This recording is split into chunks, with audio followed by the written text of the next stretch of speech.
Chapitre 5. Olive dormit à peine.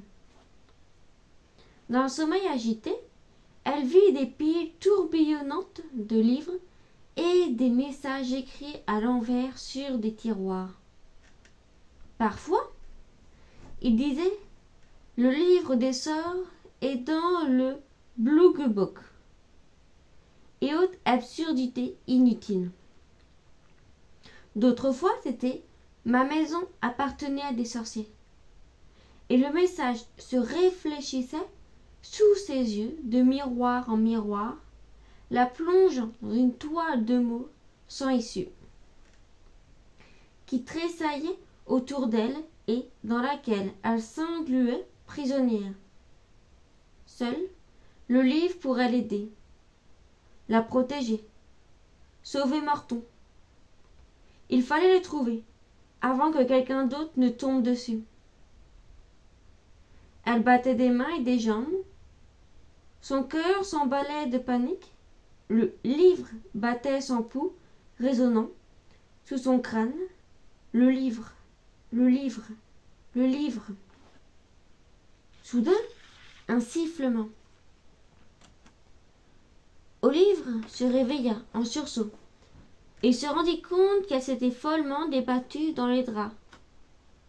Oriato, qui aimait dormir au pied du lit, était tombé par terre et la fusillait du regard.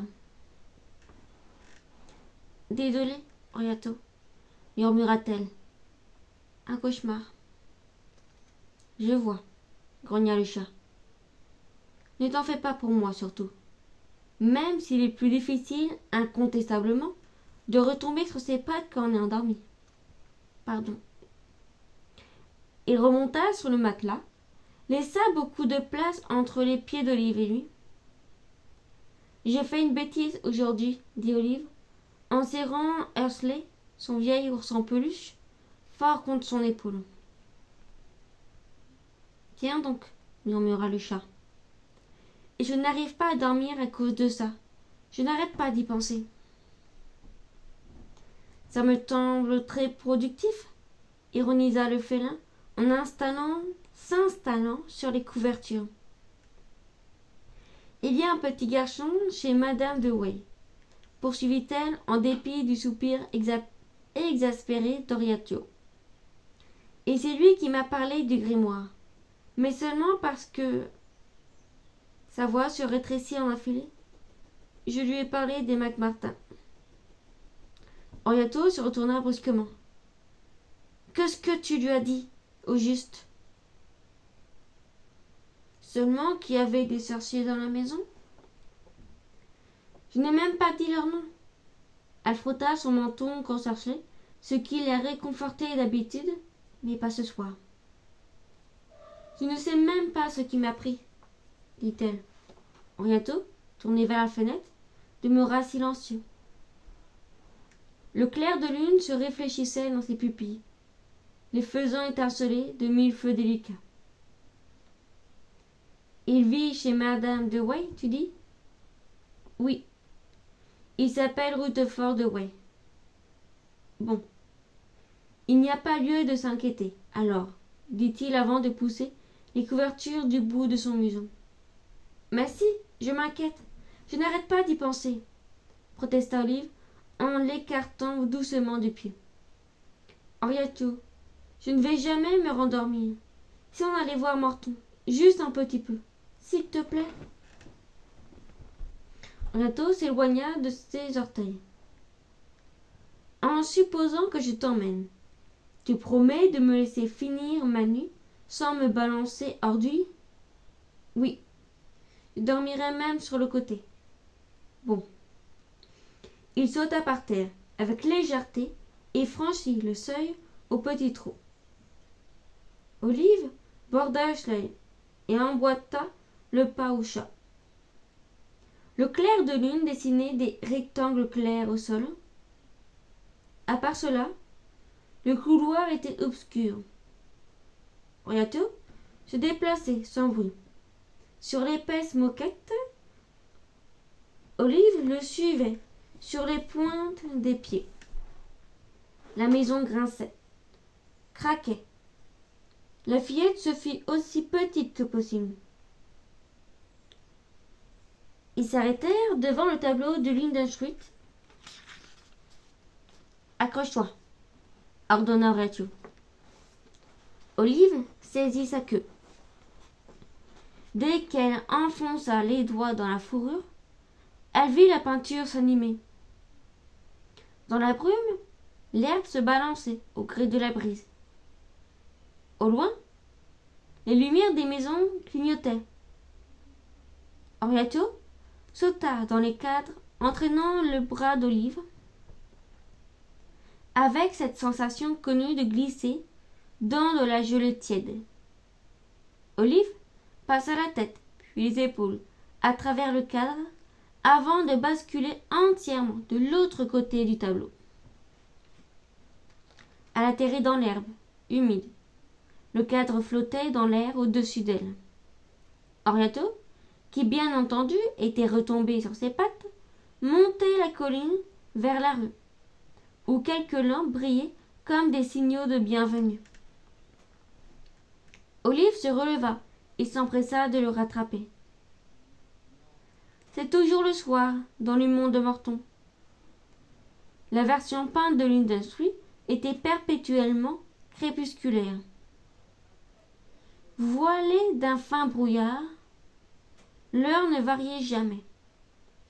Dans cette rue, personne n'avait à se coucher, à rentrer dîner ou à se changer. De fait, comme la plupart des habitants avaient été piégés par Aldous McMartin dans leur sommeil, ils étaient tous déjà en pyjama. La première fois qu'Olive avait visité ce tableau, la rue était étrangement calme, et des visages méfiants l'épiaient aux fenêtres. Maintenant lui souriait. La lueur douce des bougies et des lampes à huile brillait, souvent à travers les rideaux. Quelques voisins étaient même assis sur la véranda, dans le brume argenté, parfois dans les balancelles. Un vieil homme, en bonnet de nuit, la salua d'un petit geste, qu'Olive lui répondit. Horatio trottait devant elle, sur le trottoir. Ils dépassèrent l'emplacement vide où Aldous McMartin aurait dû peindre la vieille maison de pierre, à côté de la haute bâtisse grisâtre. « Je t'aurai !» cria quelqu'un. Olive sursauta. Horatio s'ébouriffa. Un petit rire résonna non loin de la grande maison. Instinctivement, Olive s'accroupit dans l'herbe humide. Un instant plus tard, un petit garçon flottant dans une longue chemise de nuit blanche s'éboula en courant, haletant et gloussant les mains tendues comme s'il essayait d'attraper quelque chose juste sous son nez. Ses cheveux, si blonds qu'ils semblaient tout blancs, se dressaient en épi. Son visage était comme une pleine lune bienveillante. Il frappa dans le vide, emporté par son élan. Il se prit les pieds dans l'ourlet de la chemise de nuit et s'étala sur l'herbe hilare. « Ok, tu as gagné, » dit-il en se relevant. La trace de son corps s'effaça sur la pelouse. Olive écarquilla les yeux. Elle ne voyait personne d'autre dans le jardin. À qui parlait-il donc? C'est encore moi qui compte alors, annonça-t-il. À la cour déserte, en trottinant jusqu'à la véranda. Je compte jusqu'à 100. À vos marques, prêts, partez. Il enfuyait le visage dans ses bras et se mit à compter. Olive et Horatio échangèrent un regard perplexe. Elle s'approcha sur la pointe des pieds. « Marton !» 28. « Quoi ?» Le petit garçon leva la tête et son visage pâle s'éclaira. Il sourit. « Olive !» Soudain, il se rebrunit. « Je ne sais plus où je suis. »« Pardon ? Tu joues à cache-cache » ?»« Oui, opina Morton en sautillant. C'est moi qui compte. Il n'y avait personne, à part une vieille femme, un rocking chair, à plusieurs maisons d'écart. Elle n'avait pas l'air de se cacher du tout. Mais, Morton, avec qui tu joues? Mes amis, répondit-il, sur le ton de l'évidence. Mais je ne vois personne. Bien sûr que tu ne les vois pas, ils sont invisibles. Invisibles? Tu veux dire imaginaire? Morton haussa une épaule, saisit la rampe de la véranda et se mit à se balancer. Peut-être. Mais au moins ils jouent avec moi, eux, pas comme d'autres, qu'on voit bien pourtant. Il lança à Olive un regard lourd de sous-entendu. Morton, tu sais que les lunettes sont cassées. Je ne peux plus aller y venir. Je dois demander à l'un des chats. Riato se lissait les moustaches. Morton se balançait si fort qu'Olive dut s'écarter. Mes vrais amis viennent jouer avec moi quand je veux. Ils savent que je n'ai pas de... Il s'immobilisa, soudain, et jeta un coup d'œil à sa grande maison vide et sombre. Olive entendit presque le mot « famille » flotter dans l'air. Mais il ne finit pas sa phrase. À la place, il désigna le jardin. Ronald se cache là, sous le perron. Charlotte Harris est derrière les buissons. Et Elmer Gorley a toujours un pyjama à carreaux. Vous pouvez sortir, les gars, cria-t-il. Ils attendirent, Morton avec le sourire. Olive les sourcils froncés. Et voici Olive, dit-il dans le vide. Je vous en ai parlé. Oui, c'est elle qui m'a aidé à me débarrasser du vieux. Moi, je t'ai aidé, fit Olive incrédule. Morton l'ignora. Non, elle ne sait toujours pas comment faire, dit-il en réponse à une question qu'elle n'avait pas entendue. On est coincé ici jusqu'à ce qu'elle résolve le problème. De toute façon, il chuchotait à une oreille invisible. Je ne suis pas sûre qu'elle se donne beaucoup de mal. La plupart du temps, elle doit faire des trucs de fille. Genre jouer à la poupée, se coiffer. Je n'ai même pas de poupée, protesta Olive. Morton gloussa, comme si l'un de ses amis invisibles avait fait une blague. Il parlait derrière sa main en la regardant. Oui, moi aussi je trouve. Eh bien, fit Olive, en mettant les poings sur les hanches. Je suis venue en pleine nuit exprès pour te voir. Je pourrais être dans mon lit, bien au chaud. Mais j'imagine que maintenant, avec tes nouveaux amis, je n'ai plus à m'en faire pour toi. Je ne crois pas que tu t'inquiètes beaucoup pour moi, dit Morton à voix basse. Bien sûr que si, protesta Olive, en levant les mains au ciel.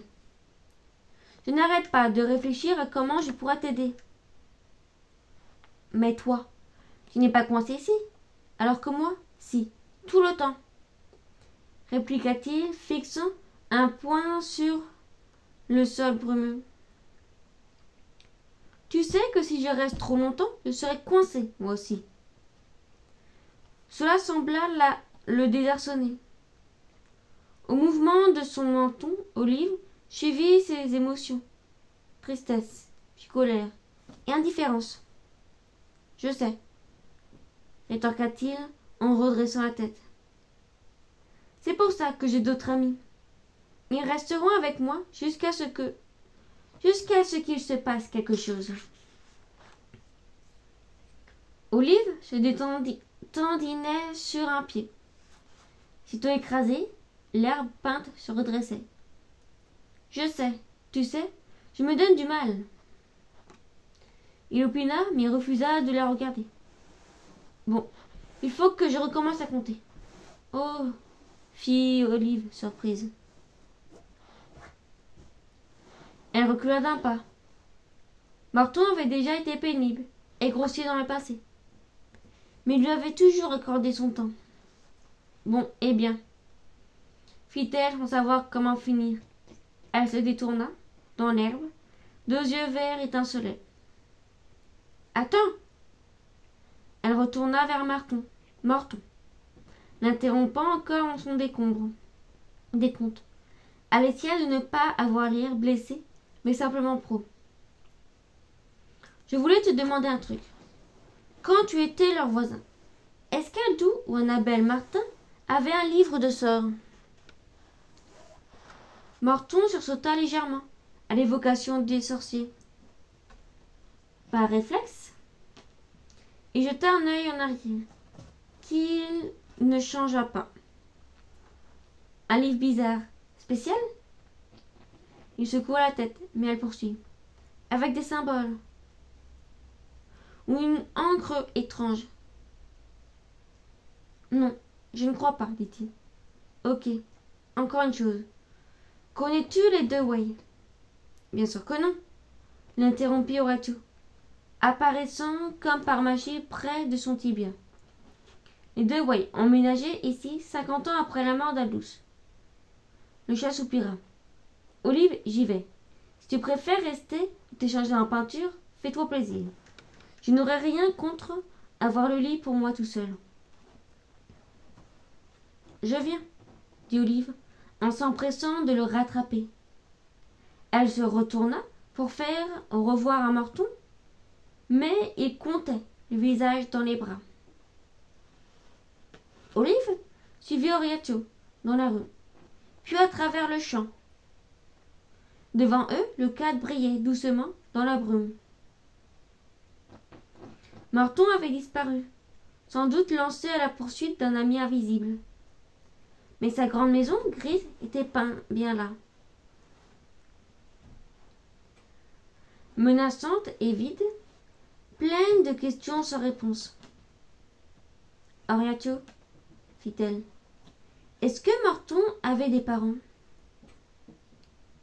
Oui, évidemment, non. Il n'est pas tombé du ciel. Oui, Olive, il avait des parents.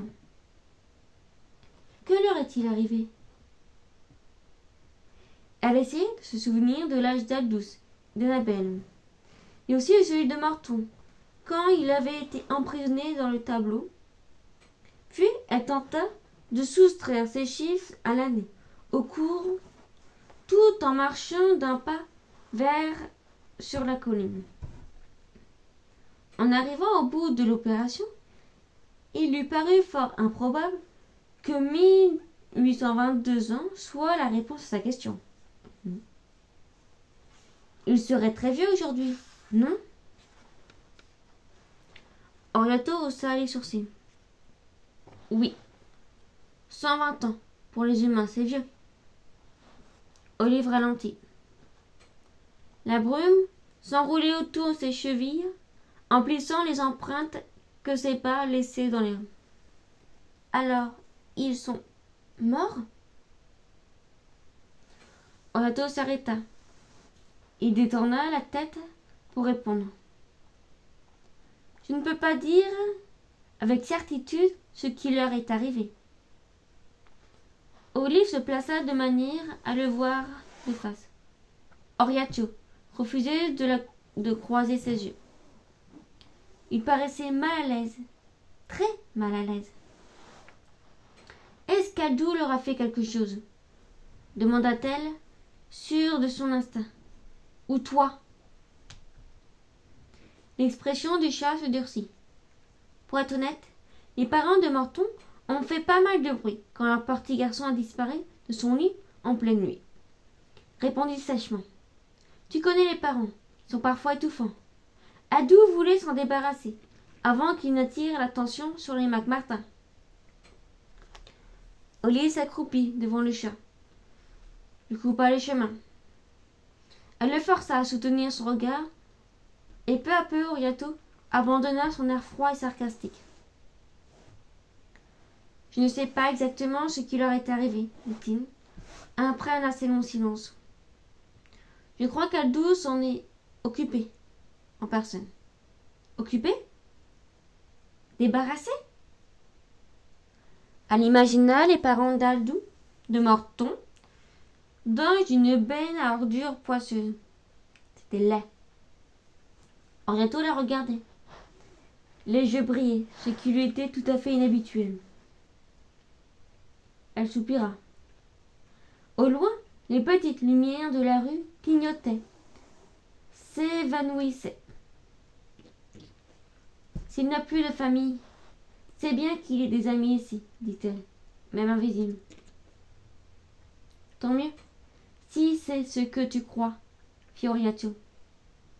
Comment ça?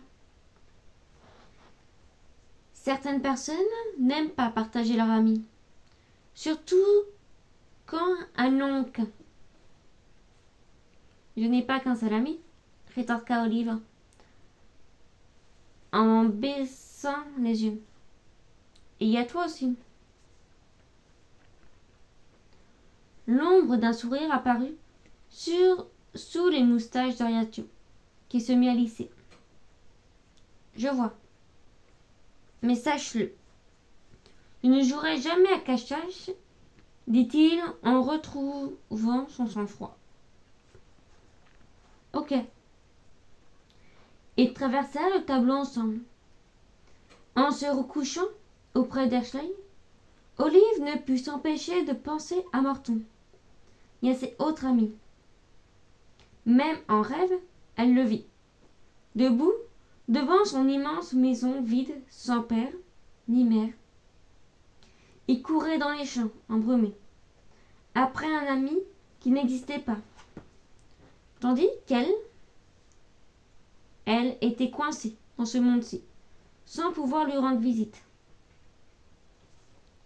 Il lui fallait trouver le livre de sort pour aider Morton. Il lui fallait des réponses. Et vite!